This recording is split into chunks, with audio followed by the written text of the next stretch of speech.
It takes 725 runs in the Evolution Dungeon to 5-star one exclusive hero. And about 92% of you watching this video are not subscribed yet. That sucks.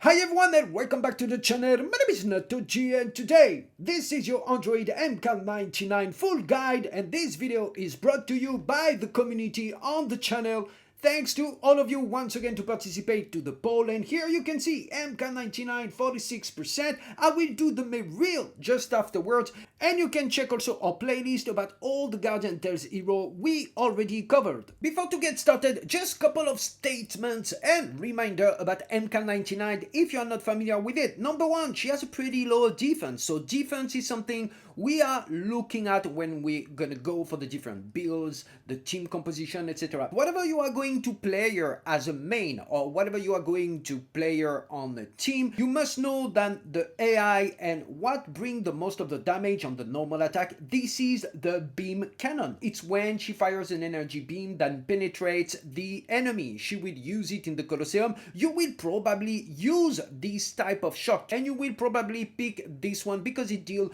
most of the damage, as you can see here on the exclusive weapon. The size and the damage of the beam cannon's energy bomb increased by 25%, meaning that you are going to want to have some critical hit chance in your party or in your accessories or in your cards in order to optimize her damage output. Let's get started with the cards. First here, if you are a beginner, you are going to use double attack percent. And as you progress, the best after for overall content will be double critical hit chance. And I will explain you why later on, we spoke about it already, but double critical hit chance. And if you go especially in arena, even for the Colosseum, one also of the option is to put an injury damage 100% negated, because most of the meta heroes in that game use injury damage either on the weapon or on the chain skill. Now let's talk about the Merc. Here, number one, if you are early on, same in the game, you can think about the Eugene bike figure. It has some nice defense, matters for a 9%, HP 3%, and light attack plus 20%. Pretty good option. After you can consider as well the Meryl cushion. It has some pretty good attack percent 12 here. You can see skill damage plus 35%. She deals a ton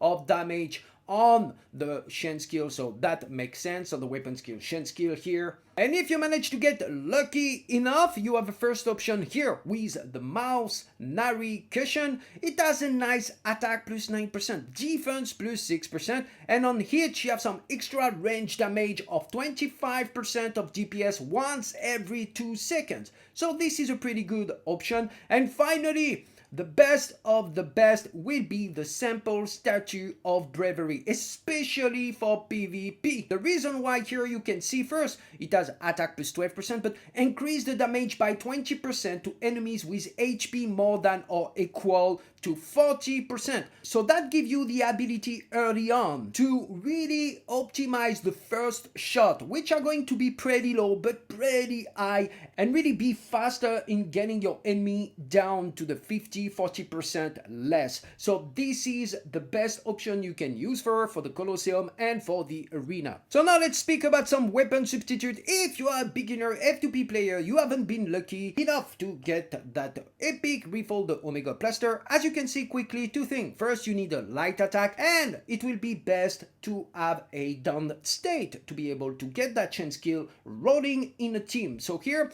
as you can see, the first option, it will be, and probably the best, the Magiton Burster. This is the Zoe weapon. It is a light attack. You won't benefit, of course, here of the Scientist Zoe skill, but you will get a nice attack, 210% of DPS, reasonable regen time, and overall it offers also critical hit chance 5%. You got magazine of 6 bullets, and in the sub option you can get some HP, while on the main option you have that weapon skill regen speed plus 20% and skill damage plus 20%. The second second option here will be the turbo power rifle. So here, as you can see, once again, a light attack kind of rifle, and you have that down state. It is way lower in terms of damage. We have a 178% of DPS, but overall some critical hit chance. You have some defense plus 15%, which is great. And in the sub option, you can get HP 18%, weapon skill regen speed plus 12%, and skill damage plus 8%. And for the other option, unfortunately, there is no other light attack here when we go, for example, into the unique rifles, which offer the down state.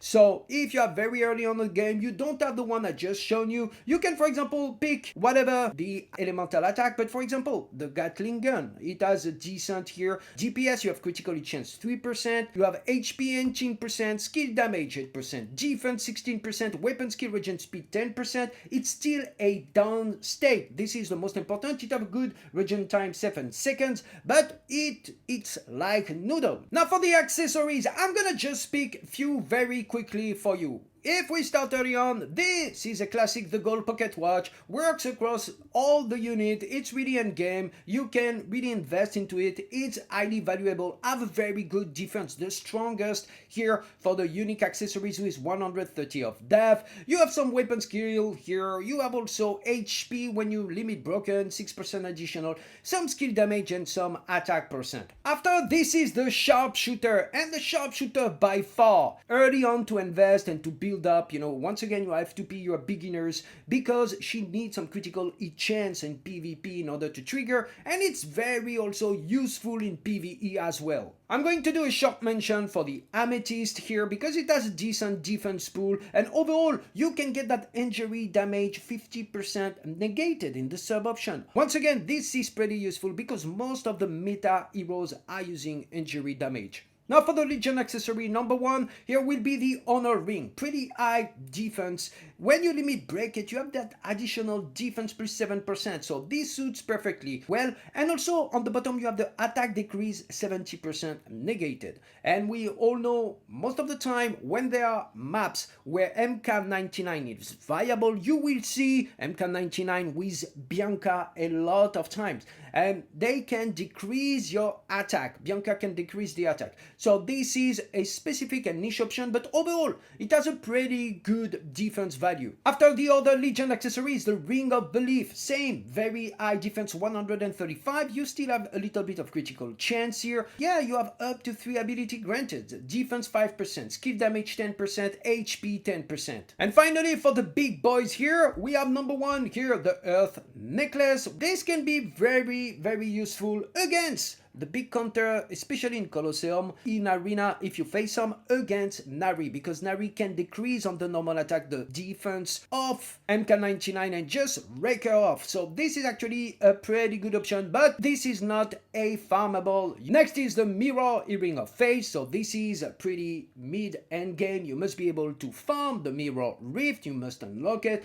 But best value really in terms of defense here, once you limit break it, it's farmable. So this is one of the main choice here for MK99. And finally, I would like to make a mention, the Minotaur's necklace is glass cannon, but once again, it has a nice critical hit chance 5%, and it's one of the best offensive accessory out there, hands down. You can get also, if you are lucky enough in the sub option, that light attack plus 18%, but it will take you a lot of time. This is with your battle medal in order to be able to limit break it and get the max out of it with that additional plus 5% for the normal attack. Overall, if for example you have a nice sustain in your team in party buffer like Future Princess or Ogma, I will highly recommend you go with the Sharpshooter. This is once again the very entry level, easy to farm and best for the range hero. So here pretty good. Otherwise you can also, and this is a very strong option, the Mirror Earring of Faith will be also totally suitable later on once you pass the mid game. And now let's speak about some F2P teams and beginner composition here. If you have MK99, you don't have any other exclusive hero, this is my suggestion, and we start with the Reds. So with the Reds, please go with MK99, Coco here, Aisha, and also Gremory. Both Coco and Gremory can decrease the boss defense by 20% on the normal attack, and also they both bring skill attack percent. Also they will benefit from the range attack percent party buff of MK99. So overall a great synergy. And here I'm putting Aisha here because against a basic boss, she will still do some pretty decent damage, but most importantly, if you have Veritas, which is very important, here you can build her with some critical hit chance in the accessories or on the card to get this. When she lands a critical hit, all allies critical hit chance increased by 2 times for 3 seconds, and it has 8-second cooldown. And also she's a fantastic attack buffer. Here you can see on the normal attack she can increase the team attack by 30% for 5 seconds, and also on the chain skill she can also increase all allies attack by 50% for 8 seconds, which is actually pretty good. So she will work pretty well with MK99, and she will act a little bit like a tank more or less because she can create 10% shield on battle start, which is good. So overall, with some range incentive here, decreased defense, this is my best suggestion. Of course, you can substitute if you don't have one of the hero in it early on as you wish. Now let's speak about overall your PvE. So as I mentioned always in PvE early on, the best tank ever free to play will be Craig, and if you have his weapon, it's even better. So Craig will be really here to stamp, provide that defense party buff for your MK99. And after you have many choices, you saw Coco could be an option here, but once again, to respect the chain skill, I will just suggest this team with Raquel, which is able, by the way, to increase the range attack, so it's pretty good for MK99, and Gremory here for the skill attack and decrease your enemy's defense by 20%. So all of those will be a nice synergy. And if we speak about Colosseum, this team will be also as well a pretty good option for you, because once again Raquel is pretty good. She was, when the game was released, she was really top tier for the F2P you need to bring into the Colosseum, because she has a reforge, she has a good distance, she did some tremendous amount of damage. Also Gremory with her weapon now, she's just a delight, can deal damage. And finally the unkillable tank. I mean, Craig is also a very nice stamp, just to take a lot of punishment while your team on the background will deal a lot of damage. Now if we want to speak about Arena very quickly, I would suggest you to keep Craig early on, because Craig will help you to take boxes on the first round if you want to. You don't care, he's here to die, but if you have his exclusive weapon, he's deadly actually. After 2 weapon skill, he can trigger the chain skill, and he has a pretty low cooldown, so this can surprise your opponent and you can still deal some damage after you put MK99. And the third one, it's totally up to you. You can go, as you can see here, with the Raquel, Gremory, but you can also even go melee if you want to here. For F2P, you can use the critical hit chance. Akayuki is very famous for being an excellent here critical hit chance party buffer early on in the game. So after, it's totally up to you depending the map, but this is a good base to bring just Craig into it to provide that defense, party buff defense, and have a unit that can collect some bucks to build up that damage when your MK99 will come on the map. And now for end game here, mid end game, once you start to have different type of heroes, this is first for the mono red. The base is really MK99 and Gabrielle. Really, this makes the difference. Of course, you can use Future Princess in it. She will provide you some sustain for the late stage of the bosses when it starts to get difficult if you want to. But overall, you want to optimize, once again, the damage output of MK99. So here, you have Tinia as an option because she will just bring the range attack and she can decrease once again the defense of the boss as well. You could use also Nari if you want to, but however, if you do mono red light team, it's to face of course a dark team, so she won't deal a lot of damage, but she will be also able to decrease the boss defense, so you can switch in. And here at last I put Gremory here in that team for the simple reason, for the skill attack she can boost up, but you can replace her really with a lot of units. You can go, for example, here with Veronica. So once again, Veronica has a nice skill attack. Here she can really bring some damage to the team, some multiplier, so we do fantastically well, you can also, for another basic, however, if you want to trigger a bit faster, yeah, you can still add, if you want to, that future knight. She will be also able to help you to just get that weapon skill rotation.